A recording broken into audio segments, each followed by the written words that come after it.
Walter Cernoia nasce a Cividale del Friuli nel 1950 e risiede a Londra. Si laurea con lode in economia aziendale presso l'Università Ca' Foscari di Venezia.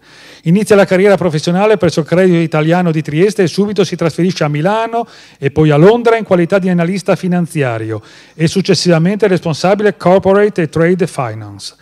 Dall'82 al 2000 lavora presso la Banca Europea degli Investimenti quale direttore del Dipartimento per l'Europa centrale e orientale dei Balcani, nonché membro supplente del board della BERS, capo della divisione prestiti per la Polonia, Ungheria, Paesi Baltici ed ex Jugoslavia, capo della divisione prestiti per la Spagna, responsabile prestiti per l'Africa orientale e Oceano Indiano.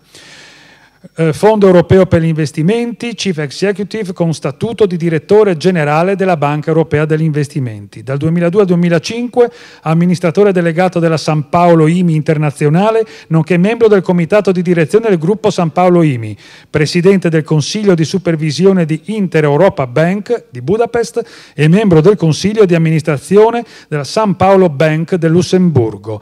2004-2005 è responsabile per gli affari europei della San Paolo IMI a Bruxelles, dal 2005 al 2010 è consigliere speciale del Presidente della Banca Europea per gli Investimenti a Lussemburgo e membro supplente del board della Banca Europea per la ricostruzione e lo sviluppo. Dal 2010 è direttore onorario della Banca Europea per gli Investimenti. Nel 1998, su proposta del Presidente del Consiglio dei Ministri, gli viene conferito il titolo di Commendatore al merito della Repubblica Italiana.